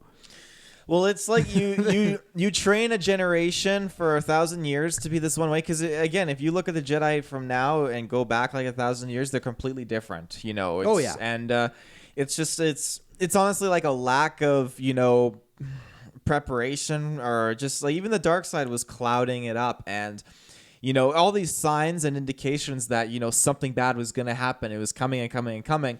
The Jedi were just getting more constricting and more afraid. I strongly stand by the fact that if Qui-Gon could have, let Obi-Wan go off and become a Jedi on his own right, and didn't take on Anakin as an apprentice, but Qui-Gon took Anakin in on his own. Which was the plan. That was the plan. That would have been so good, because this book now, after diving so far into Qui-Gon's kind of mindset and, Dooku's mindset even, Qui-Gon and Anakin have such strong similarities, but still, like you said, Dooku and Qui-Gon, they're similar, but they're very different at the same time. And I think Qui-Gon has that mindset that would have worked with Anakin, because Obi-Wan calls out Qui-Gon for saying, how does Qui-Gon always know what other people really need to comfort them? And I think that is huge, because Jedi lack that. To put it, if you didn't read the book, there's one moment where they're dealing with, what is that, the evil's corporation called again? The Zyker or Zacker, or is something with a Z, I think. Shit, I'm so mad. They say it's oh god, they say it's so many, the Zygat, the Zeogate, whatever it is, I can't remember, but there's a corporation that is kind of more the evil corporation in this book, and they have slaves, and at one point there's like a crash, and he gets the medical droids to check on the slaves because they may have some poisoning or whatnot, and then Obi-Wan says to him, like, oh, there'd be no chance of poison, so why is the droid checking on him? And he says, just to give them a break before they go back to work. Yeah. And that's another thing that we make our jokes, but that's the thing in Phantom Menace, I think she did a great job of, like, we always joke that somehow with Qui-Gon and Shmi, but even then, I don't think there is. But just the way when he is around her, he's always like has his arm on her, like but like he is very kind. And I always go back to he wanted Anakin, but that was not his initial deal with Watto. He wanted her and which I want to talk about the what if too. We can't wait for that cast, because that would have been such a strange, like, where would she have been with them then? And that would have been the first time ever. The council would have been fucking furious. But, like, who cares? Qui-Gon at this point, it doesn't matter. But, and one thing I will give you with Rael, I'd say you're talking about Qui-Gon, Dooku, I feel like Rael functions into this as far as points against me, is because you can look at Rael that he was a rebellious Jedi, he made a lot of mistakes, but at the end of this book, he's still on the light side, and he agrees with Qui-Gon. So that's why you could look at Anakin and say there's still a chance that he could have, Rael's in no way as dark as Anakin was, but at the end, Qui-Gon says, they're having this conversation about morals, and he's like, why would you be on the light side, knowing that there's a possibility, because they're talking about that dream, right, and the possibility of them losing, and they talk about wars and being on the light and dark side, and Qui-Gon says, like, I don't choose to be on the light side because I want to win. I choose because it's the life. Yeah, I'm paraphrasing, and just because, you know, I want to do good, I want to be a good person, pretty much, right? And then that's what Rael says exactly to Count Dooku. So to me, Rael shows that even being trained at an old age, there's still a chance with the right training, which is strange because I can't talk about Rael. I feel like he should have every reason to go to the dark side because he's had a really shitty life and Dooku and whatnot. But yeah, that's to me a reasoning showing that Anakin could have been on the good side. But that's the thing for Rael too. I mean, Anakin he had so much expectation and pressure put down on him. Rael was sent off for 10 years to work on with this princess. Another very questionable Jedi Council decision, which I can't wait to talk about. I think, you know, it's like they should have sent Anakin away for 10 years to protect Padme, and then you would have had a Rael Jr. Yeah, before we get into Rael, as far as, do you have anything to add on Qui-Gon, Obi-Wan, Prophecies, or anything else? Because I want to talk about Dooku before we get in the other characters. So, like, obviously we're going to talk about these characters, Rael, when they meet with Pax and Qui-Gon. Like, we'll talk about them still, but just kind of centering on them. Yeah, I like how one of Qui-Gon's quotes. Win a Qui-Gon. People are more than their worst act. I really like that. I like when he's talking to the council, and in his head he's thinking silence equals agreement, and he uses that to his advantage because the council thinks he's agreeing when he's quiet. But he's like, no, I'm just not going to dignify that with a response. I liked all Obi-Wan and Qui-Gon's inner thought moments. I thought, again, I feel like we talk about it all the time with comic book movies too, when a character will do or react something. Same thing with Waves. To me, when Batman, the way he acts in like something like BVS, I go, I can't connect with that Batman because that's how I feel. I feel like all the stuff with Qui-Gon and Obi-Wan, even with Yoda to an extent, I feel like, that's what they would act like in this situation. Because to me, Yoda's fine because he is just so a mysterious guy. Like, he can kind of really, unless he's talking about like death sticks. Death sticks. Yeah, which he was doing some death sticks. Remember? Rael. Rael Averos. He was doing death sticks. But I was talking about Yoda. I was talking about Yoda, and then anyone's not read the book. Cortez like, I remember he's doing some death sticks. No, Rael, I can't wait to talk about. Another Qui-Gon quote: "Out of the saucepan and into the stove." Like, that was such a great quote. He's a chef, apparently. I'm gonna use that. And then I think that's all I have for Qui-Gon stuff. I can't remember who says it. I'm just gonna throw it out real quick. But bachelorette party on Kashyyyk, I was like, I would love to try that out. I think that was Rael, because they talk about something being a bad situation. He's like, you've never been to a bachelorette party on Kashyyyk. Yeah. That's all I got. Okay, so I want to quickly talk about Dooku, because Dooku's presence is a lot in this book. He's referred to. He was also Rael's he was Rael's master, and then there's you kind of learn that as far as they do these flashbacks. Because Qui-Gon, and I think the flashbacks work because he's questioning himself as a master, so he thinks about his early days with Count Dooku. That's how he initially meets Rael. We'll talk about, if you're not read the book, we'll talk about Rael and how he functions in the story, because we haven't even talked about like the actual plot of the book, but to me the juicy stuff was these two. But so Dooku and Rael were masters. Qui-Gon meets Dooku was Rael's master. Rael's a Jedi Knight. He's doing his own stuff. When Qui-Gon, one of his first missions with Dooku, they go out, they meet Rael. And I like Qui-Gon's and Rael's relationship all the way around, whether it's when they're older or even as a youngling, when he's just like, hey, like, if you have any questions, ask me, because he's stiff as a board. He's always so stiff. He's not going to tell you anything. So I like the back and forth. You would see why Qui-Gon would bond with him, because he's so lost. The biggest thing with Count Dooku is they talk about the relationships between these characters, but also about with the prophecies. That's where he comes in a lot. I want to ask you, because you're a big canon junkie, and I'm very excited because in a few weeks that Dooku book's coming out, and I cannot wait. We're probably going to do a review on that. I cannot wait for that. Maybe we'll get a bit more of light shed on that. They talk about, because Qui-Gon takes history as a course because he thought it would be easy, but it was not. So it backfired on him as a Padawan. But as he's doing it, Dooku sees that after he's put in his report, he's still looking at these holograms with prophecies and whatnot. And then you learn, like, Dooku says, like, I'll teach you, because he says, like, oh, would you still...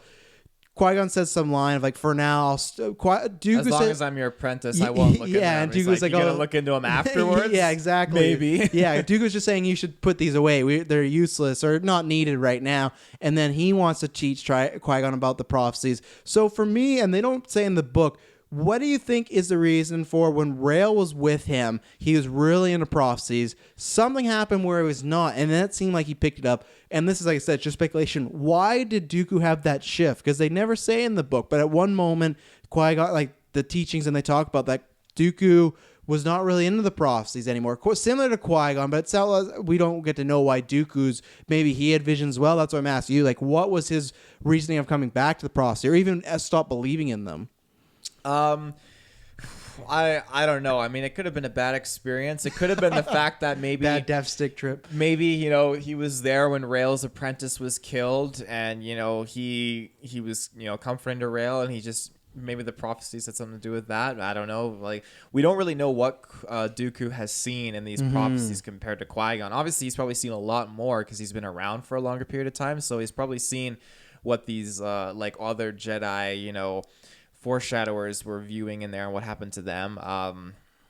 Yeah, I don't really know, but I think it was the innocence of what Qui-Gon was doing, and again the fact that he mentions it's important that you learn how to understand these prophecies the correct way. Yeah. So again, that kind of hints at maybe some things did happen, which is very black and white though, because to me a prophecy is, no matter what, should be up to interpretation, right? So with him saying like, oh, you should read them the correct way, it's like the correct way to Dooku. Well, yeah, but then it taps into hubris, doesn't it? Because then if you're reading these prophecies, you think, oh, maybe this prophecy means about me, and and then your excessive pride comes in. So then that could lead to some Jedi going down a dark path, and he probably saw how Rael just kind of lopsided in his kind of career as a Jedi, and probably just wanted to do right by Qui-Gon, because I think his connection and relationship with Qui-Gon is way stronger than he had with Rael. Not just because he mentions Qui-Gon in Attack of the Clones and Rael didn't exist in this canon timeline yet, but I think genuinely because even this book, it showcases that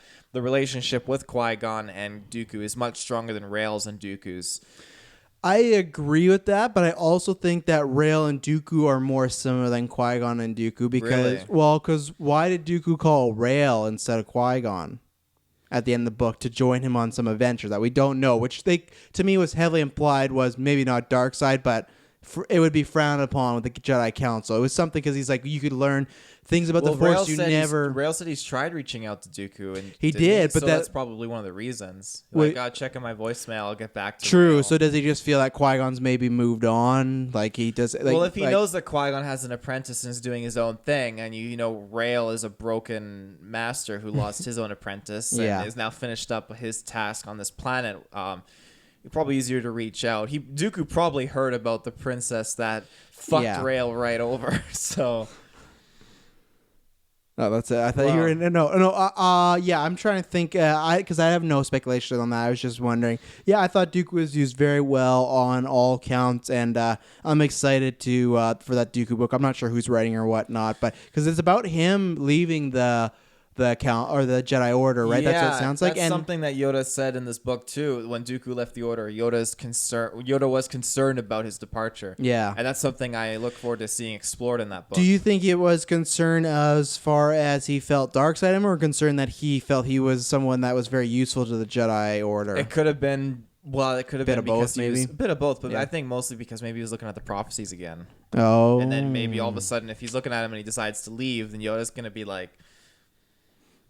Did you see what color Dooku has when he was a dark side or light side user? See what color? Yeah, on the book cover. Wasn't it blue? It's blue. Blue? What is with these blue lightsabers? More than blue. Oh, if you listen to my Jedi Fallen review of the game trailer and then episode 9, let's just get some new colors. Let's get an orange lightsaber going on. Yeah, the orange sabers. Let's talk about Rael, because I'm very excited. So one thing, and I'll bring the plot here. So other than just Jedi, as far as Qui-Gon and Obi-Wan being together and being on this mission and being on certain ships and whatnot, and I also really like that Qui-Gon goes and hangs out in like the planetary or the nature portion of the Jedi Council. That just felt like a very Qui-Gon thing to do. He likes being around living things. So tons of good stuff. They're all over the place. But their main mission is there is a treaty that needs to be signed by a princess that is going to, it's all very convoluted stuff, but it's gonna, what was the hyperdrive, like supposed to open some hyperlane stuff for the Republic. Yeah. So it's supposed to benefit the public, benefit this the Zygo Corporation. I can't remember it. When you're talking, I'm going to look and see if I can find it. But this corporation that has a lot of power. They are the ones that own the slaves. And then the planet. Do you remember what the planet's called that they're going? Wasn't it? It had the moon, and it was like start with a P. Yeah, we're terrible on the names. We just learned these, But anyway, so they're going to this planet. Their main thing is they want to have the treaty signed, and Qui-Gon is he's the Republic. What is it? Just an ambassador for the Republic. Exactly. Good job, Taylor.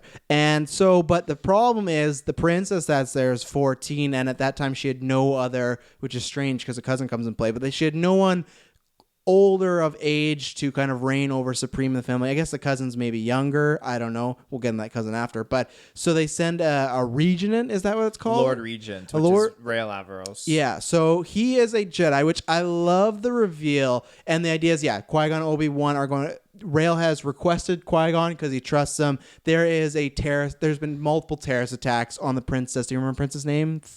Thought or Theon or Thandril? It might be Thandril, or that's a Lord of the Rings name, isn't it? I think it is. Yeah, maybe I'll. Does it say on Wikipedia? No. Well, maybe I'll have to try and find it after. But anyway, so he is the regent there. He's running the planet, and I love the reveal. And he requested Qui-Gon, like I said. So that's where they're going. They're going to make sure this treaty signed, and they're going to also find out what these terrorist organizations, because they've been targeting the princess or things like that. Very Phantom Menace like, where something's going on. I love, first of all, the reveal of Rael, because they don't say he's a Jedi right away. And even when he ignites that lightsaber, because Qui-Gon and Obi-Wan are on a different mission at the beginning of the book, and then they go into this.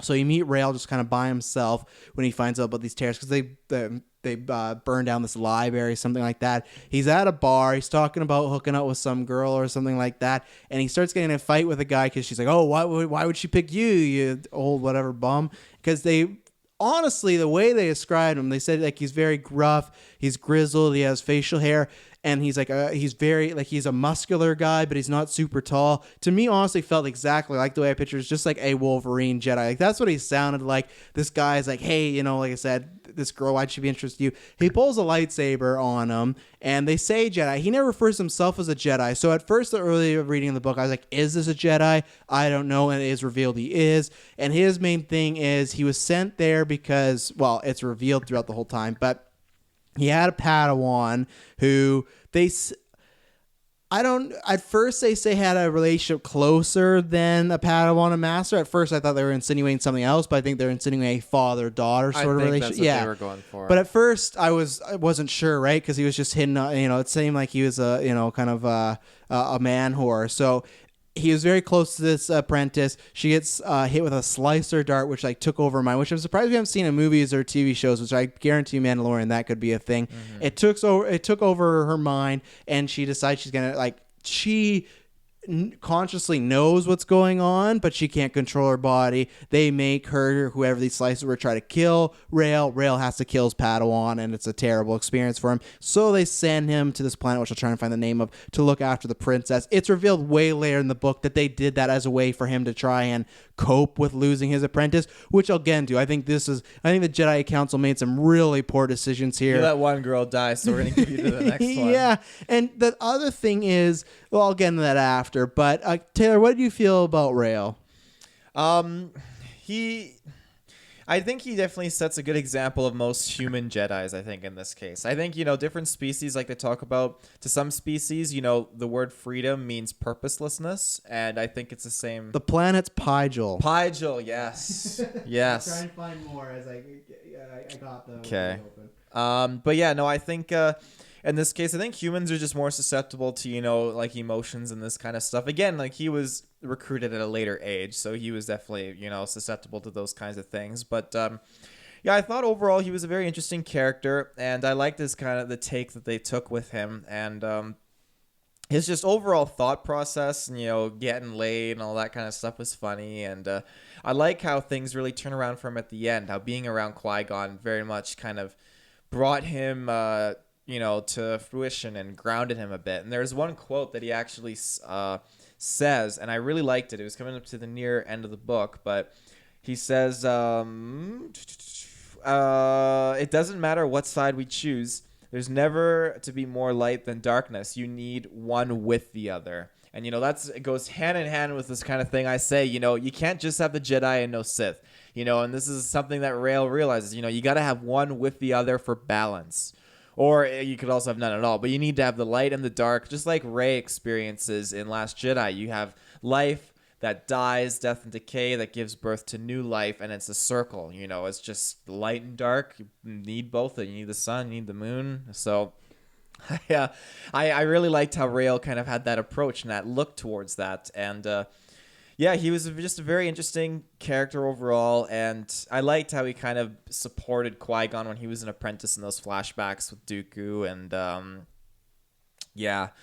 I thought it was really funny how he just got blindsided by the princess, just totally flabbergasted, and to give some context, she's the one leading these terrorist attacks at the end, which I like because to me thought it was going to Clone Wars flashback because I thought it was her like one of her. I don't know, people on the council, the Aura girl, or I think her name was Aura. But she did bad things for her still, right? Didn't she? 'Cause she pulls it's the same girl that pulls the gun on her at the end, right? No, that was her friend Kate. Oh, remember right, they were different. yeah. Kate was like her right hand, like maiden, who was helping her, but for different reasons. The princess, we'll just call her the princess. I think it's Thandra or something like that, but I think there's classic Star Wars like a couple letters off. She wanted these terrorist attacks because she just wanted absolute power. Because that was the thing. If they didn't sign the treaty, she would have absolute power. And Kate thought it was because it was to help get rid of Zerka Corporation. Zerka Corporation. Boom, and I didn't even find that Zerka Corporation to try to abolish slavery. And it sounded like the princess was for that, but kind of like. We'll get to that. Like, that was not her. She used that in the public as her main reason, but really she just wanted the power. So that's what happens this whole time. And especially Rael makes some choices. He works with Zerka Corporation. He makes some deals to keep maybe slavery going, stuff like that, because he wants to protect her. But she says, you didn't really ask me. You didn't really console me on or counsel me on any of the decisions you made. But he was not. That's what I like, because at the middle of the book, they were trying to make him. I thought he was going to be like the bad guy, and I thought we were leading to because when Qui-Gon comes to him, says they get the details of the treaty, and there's this thing of, and I'll get to how I feel about Rael after, but there's this thing where it says, as long as the suns and stars or whatever, sun and moon go up and down, this thing in the treaty will stay forward. And people didn't know it was the Republic doesn't know it was literal, but this planet takes this as literal. So literally, it was saying the Zerka Corporation could have slavery forever, and they didn't. And he's even like, who drew up this treaty? And Rael's like, oh, like a person from Zerka Corporation. But at first, and that eventually started to set in, but at first when Qui-Gon brought it out to him, he was like, this has to happen. This is the way it has to go. And that's when I was getting really disappointed, because I thought at the beginning, and this I'll go into how I like Rael, I thought you do say is very much like a human Jedi, and I guess I thought about it is Anakin, but other than Anakin, there's not been in the movies, and because I'm a big movie guy, so that's what I'm bringing up, human Jedi with Luke, Qui-Gon, Obi-Wan, there's been no love whatsoever. It's always just felt like... Yeah, but we know Luke's not a virgin anymore in the movies. That's what Luke said, or that's what Mark Hamill says, but he said there's no confirmation on that. But I mean, in the movies, from what we've seen, we just have Anakin, and to me, they almost always played it off like it was just this one thing, right? And for me, I've always because I hate that rule. I don't like the no sex rule or whatever like that. And I loved it because Taylor is like, oh, chapter 14 is okay. Chapter 14 is fantastic. I didn't get anything really big and significant from because to me, one, it leads to a great conversation of they talk about the Jedi rules and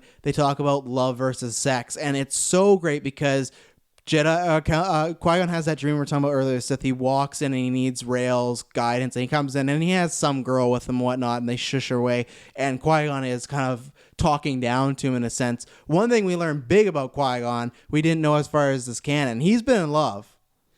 I was trying to I feel like, and I think that's a new fact. I feel like listening through it, I didn't get much from that. So can you like kind of remind me, because I was listening for that and I didn't get anything about like he was in love or anything like that. Because he says they're talking about whatever the official line is in the Jedi code, right? As far as being love, having a relationship, and he says, which I like, he almost does a Barbosa. They're not rules; they're just kind of guidelines, and that's what he does with Jedi code. He says it's up to anyone to interpret it, and even Qui Gon, he does this because he knows he's not going to win the argument. He's like, "Oh, we all interpret the Jedi code our own ways," and he just kind of does it at the end of the conversation because he knows that's what Rael's going to do. And Rael's idea is. He says like he insinuates that many Jedi are getting laid and all the time and he insinuates that whatever that line is, that doesn't mean sex, that just means love. And he says, and I'm paraphrasing it pretty much, that falling in love is much, much worse than sex and hurting the Jedi code, and you should know that better than anyone else. So to me, that heavily insinuates that Qui-Gon, he's trying to level with him and be like, yeah, I am having sex with just meaningless people that I can't attach to, but you've heard the Jedi code more than me, and you've been in love, because he lists a planet too, and he's like, you've been in love, so he's like, what's worse, me just having sex with people I don't care about, or you loving some girl? And to me, that was right. And he does kind of girl. He doesn't, so it could be anybody, but just falling in love. To me, I don't know. I got a counter. Oh no, but I think he meant if your counter is not in love, I think it was in love though, not like I love my apprentice. Rael does go back on this at the end because he understands that having love for somebody did cloud his judgment with the princess. He said that's why the Jedi doesn't allow you love. But in the middle chapter, and I still think he's right. He says, I think he was talking to Obi-Wan, maybe. I can't remember. I should have went back and listened to it. But he's talking about, yeah, you can't be in love in a relationship with anybody, but do you love your master who trained you? Do you love your Padawan? Do you love your friends? And he's like, you can't just escape love. It's always going to be there. So he says at the core of the Jedi code, as far as that rule, it's broken because you do. And that's what I never even thought about that way. It's not even relationships. Like Luke loves Han and Leia. You know, he loved Ben Solo. So it's but then that's also the thing where, as I said earlier, it depends on the species. Like some aliens probably don't have emotions. Like, you know, Yoda, I don't think, you know, he can feel, but I don't think he loves, you know. There's certain Jedi that probably don't share, you know, some are probably more sarcastic and humorous without intending to be, you know, just their tone of voice. You know, I think when you have a collective religion based on, you know, tens of thousands of species, this is why I think we get so much of the human kind of perspectives, because they're the ones that get the most emotion and the most, you know, kind of story kind of driven behind them. I would assume there's still some aliens out there that can have the emotion of love. There is, but I think, you know, for humans in this sense, I think humans have it the most, you know. Yeah. And you're right. You're absolutely right. Jedi do love, but I think with Count Dooku or Qui-Gon's sense, I think, you know, maybe Rael was talking in another form of like in Revenge of the Sith when Obi-Wan is literally like tearing up saying, you were my brother, like I loved you. He didn't say you were my Padawan or anything. You were my equal and I loved you. And he was yelling that to Anakin. So, you know, you're right. The Jedi, they can love. And it does mean that, you know, to the core. I just swear he said some girl on a planet, I think. I swear. I'd have to go back to chapter 14. And if that's the case, I want to, that's a spicy chapter. Because I've always, for me, it's just something I talk about was with Taylor. He likes certain other things in Star Wars that I don't, and I like the idea of, and I feel like the movies don't do that. They feel like this is the Jedi code and this is what it is. To me, tear that down. To me, it's especially like a young teenager. Another thing as far as me talking about Padawans, you've lost your parents and then you're told you can't have a relationship with everybody, and you're walking around the world, you're seeing people all the time kissing, you're seeing probably some dancers on but you're told no, you can't have sex, you can't be in love. You walk into a club and the Twilight dancers start grinding on you. Those Twilights, you're just looking around ignoring but them. That's what I mean. They've never, in movies, and even TV shows, they've never tackled that idea of love versus sex or how Jedis deal with that. They just take it as almost like they've cut off their private parts and they're just like, I don't feel anything. Like up until Anakin, which I don't think they do a good job of, him and Padme rolling around in Naboo and whatnot, but like I feel like I would want more of that, and I hope, and maybe I don't think we'll get more that with rolling Rey. around on Naboo. Rolling around Naboo. So I loved that. I loved, and I guess I didn't say, I kind of said at the beginning, I love Rael. To me felt like he felt like a bounty hunter that was a Jedi, and that's what I love. He felt so different. He felt very unique as far as what I know from canon, as even Clone Wars. Like even Clone Wars, there's that one Jedi, I can't remember. Voss. Yeah, that's the one who like flipped down. Obi-Wan was like, you're late. Up with Ventress. Yeah, but to me the thing was, and that's just because it's just one episode. He hooks up with Ventress. Is that coming? Well, I don't know if it's in the Clone Wars, but it's canon. Okay. Yeah. Well, and to me, that was just like, oh, look, he's a cool Jedi. That's why, like, he had levels as far as he was that kind of cool, grizzled, like I said, the best way I describe him is like a Wolverine-like Jedi. And then he comes off as kind of, he's arrogant, he's doing things the wrong way, he doesn't care. But at the end, he does turn around, and he's still a rebellious Jedi. He's still never going to be the full-on, like, go do-gooder, but he decides I'm going to go back to the Jedi Council and kind of talk with them. This is where I'll get into as far as some problems, not at the book, but why the fuck did the Jedi Council send him other than to get over the death of his apprentice to help with this little girl? Why should he be the Lord Regent or whatever over an entire country? To me, that should not feel. And do you have any experience at all in any kind of like the Lord Regent being a Jedi? To me, that felt very strange that a Jedi for 10 years would be almost like the president of this planet. I felt that was still kind of against some of their morals, right? I didn't see it as really him being the president of the planet. It was more sense like the princess was making the decisions and the calls, but he was just, enforcing. But and she wasn't at by times, them. right? Because he did things behind her back. So that's the thing. Like that to me is a very un-Jedi situation. I would exactly understand because he wasn't really like a Jedi in that sense. Yeah. Those are things he probably wasn't supposed to do, which is why Qui Gon was taken aback. But by then that. why'd they send him? Because I felt like the council had an idea that because it was known, whatever. Because we didn't say when the apprentice got killed, they went into a situation that they weren't supposed to, but Rael thought it was going to be okay. It's been showed that Rael makes some questionable decisions. So why the hell did they send him alone? It's just the council. This is why Qui-Gon was like, I ain't joining your fucking council. I'm not gonna be responsible. He was though up until a point though. He was considering it because he was. When you're like you're gonna get that promotion at work or you're gonna take a new job or a new career which is better pay or whatever, you get caught up like, oh, you know what, like I could get this new promotion, I could really have a voice in the company, I could really do something about it and make change. And that was the Qui-Gon. He got hit with that and he was thinking about it, but sure enough, he had to go through this experience and realize his connection with the Force, that he needs silence, he needs to be away from fucking sending out corrupted Jedi to fucking corrupted planets and stuff like that. There's one thing I wanted to point out. What was it? With Rael, with the princess, the regent. It was about Pygel. Fuck, it was about Rael. God damn it.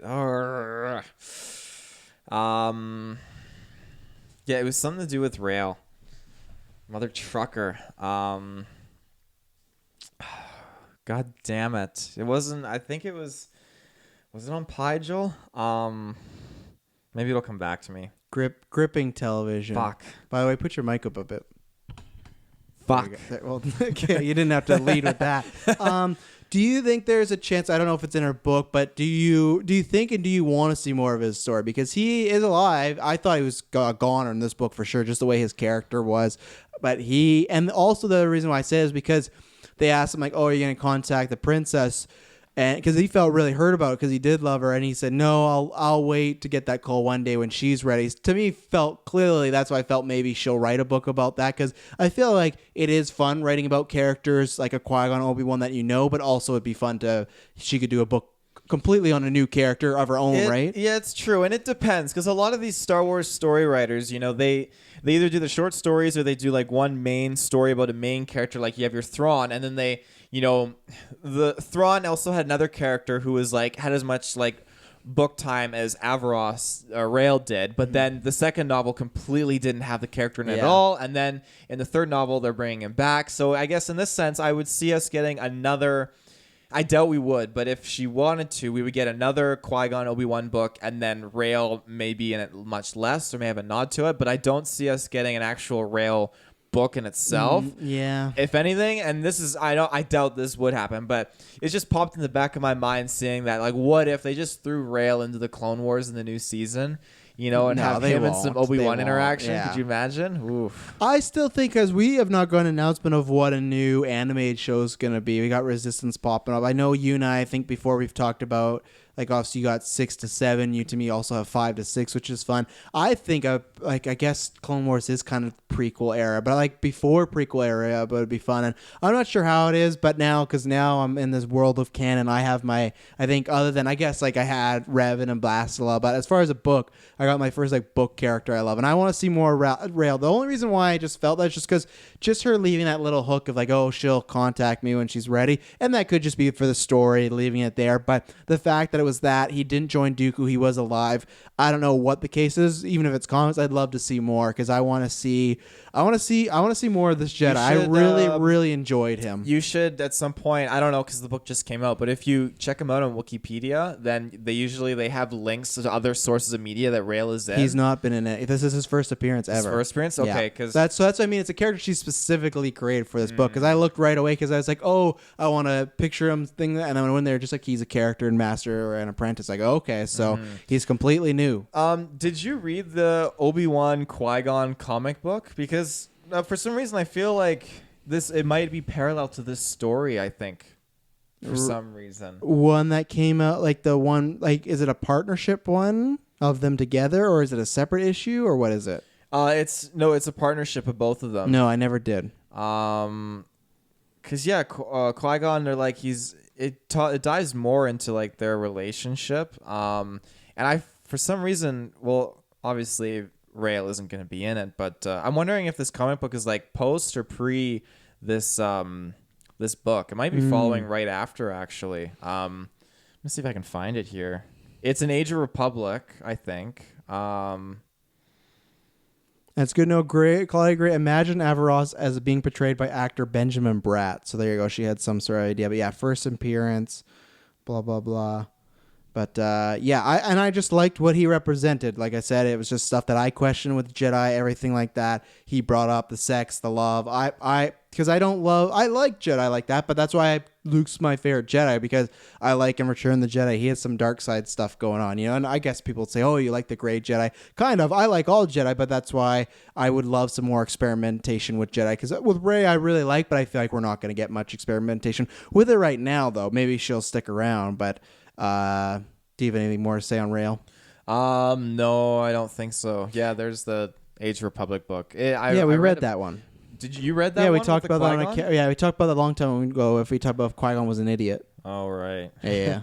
Because that's when we had a bunch of visions of the Force and everything like that. Yeah, which Yoda's much more friendlier to him in that book. He's much more friendly. It must be a sequel to this. This that's book, closer then. to Phantom Menace. Yeah. Yoda's probably friendlier to him because he knows he's not on the council. That was I forgot to bring that up in the Qui-Gon Obi-Wan part. Damn it, that's the thing that I loved is Obi-Wan is feeling rejected of his master because he might go to the council, and then Qui-Gon at the same time that Obi-Wan's going through this stuff is feeling rejected because he finds out that Yoda doesn't want him on the council. And I just thought that was like a great parallel of showing that not just one character is having struggles right now. They both are having similar struggles, but in a different situation. So that was great. I think the last thing we'll talk about here is you got Pax and how do you say your name?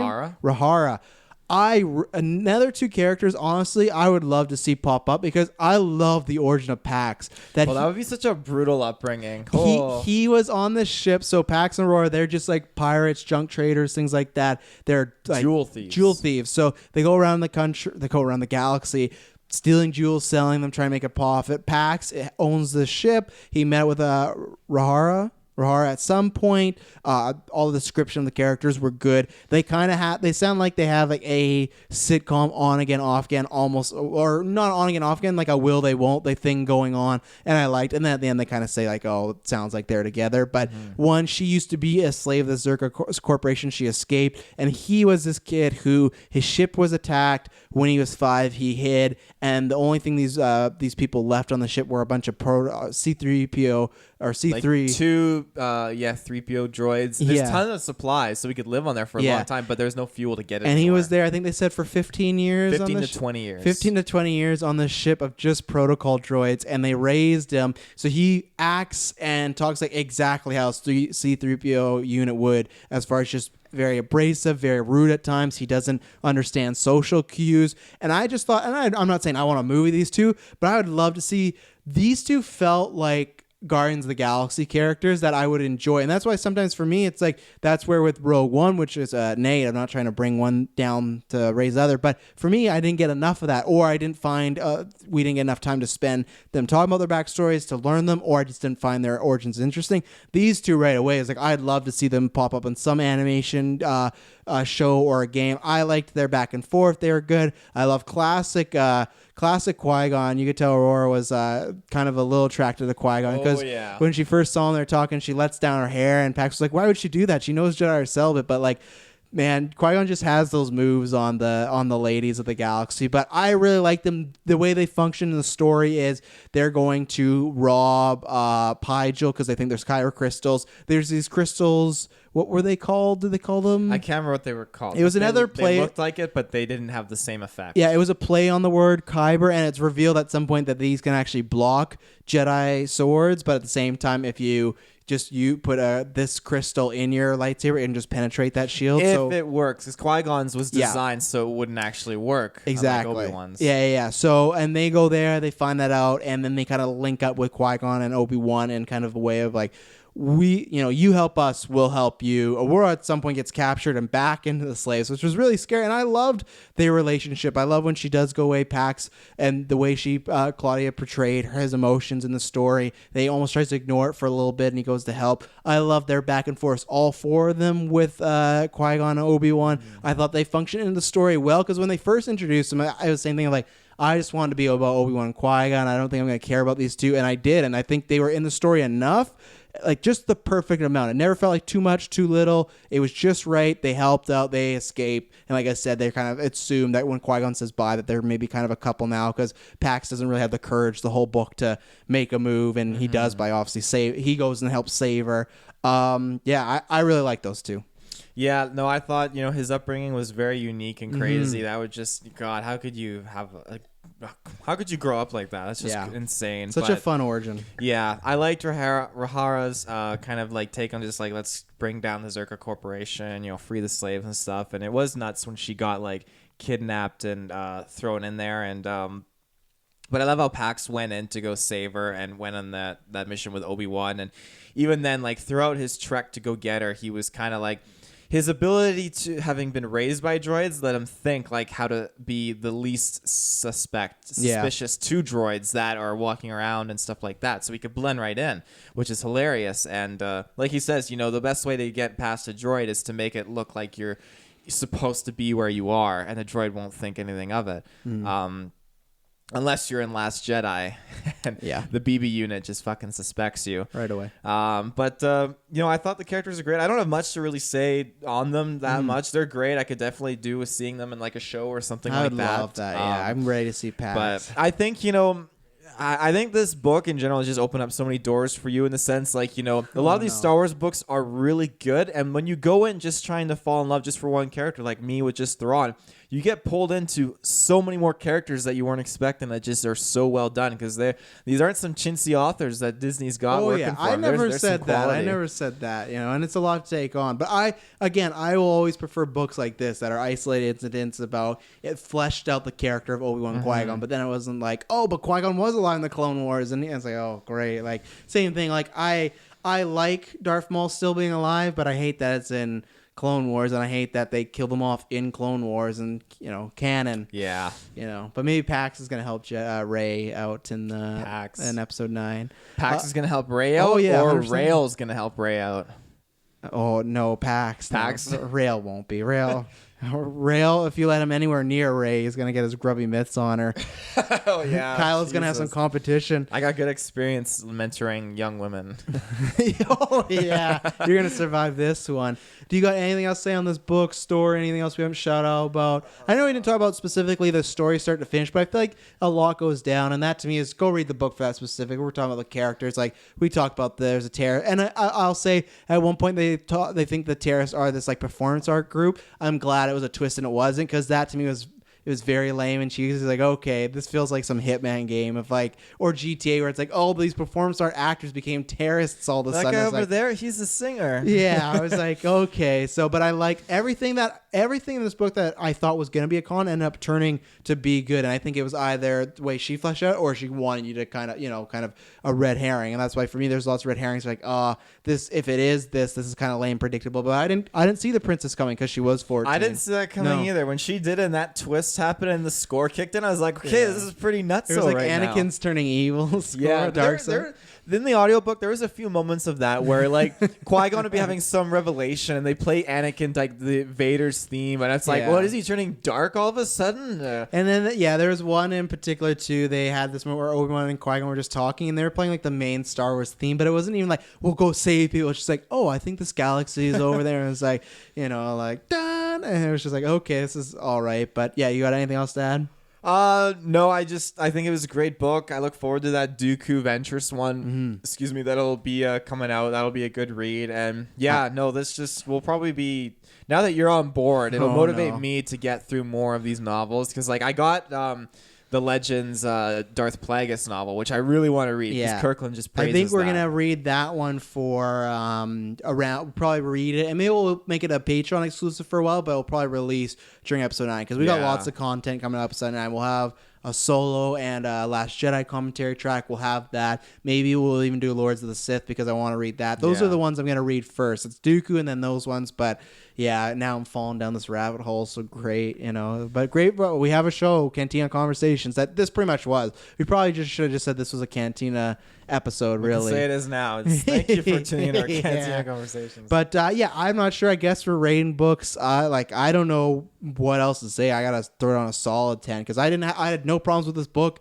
It made me fall in love even more with Obi-Wan and Qui-Gon's relationship and those characters, and it gave me a character that I didn't think I was going to come in here being like, oh, I love a character. I love Rael, and I want to see more of him. I hope we get more. It's just, to me, and I know there's so much. There's Legends, there's canon, but for me, as somebody that's his whole life pretty much just been a fan of the movies, this is to me a very unique Jedi, and I liked it for that. So yeah, I'm giving this 10 because I got no problems at all. I enjoyed it start to finish. Yeah, I'll probably go like a 9. It was. What's your negative? No, it's not really that I have a specific negative. It's just it's a good book, and I really enjoyed everything that was going on. But then it's just like the mission and the objective and that sort of stuff wasn't like one of my favorite missions. Fair really enough. But overall, it's very Phantom Menace. It is very Phantom Menace. Not that there's Apprentice. anything wrong with that. It's prequel stuff. It's fine, but it did motivate me to want to see Phantom Menace, and I definitely would take more adventures in this time period just because I think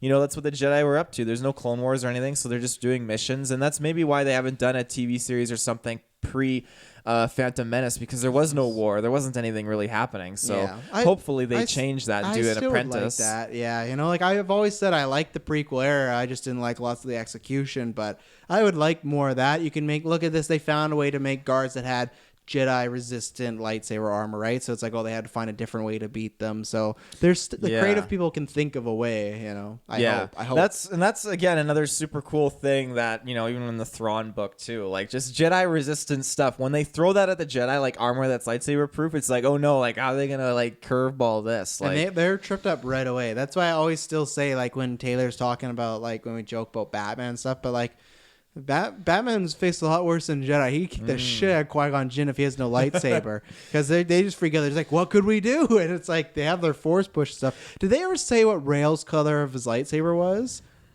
No. I thought they said it was green. Did they? If they did, you got lots of points with me, Claudia.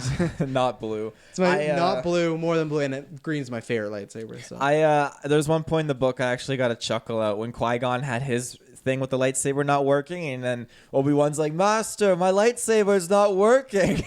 I know. Yeah, he's like, it must be faulty. Yeah.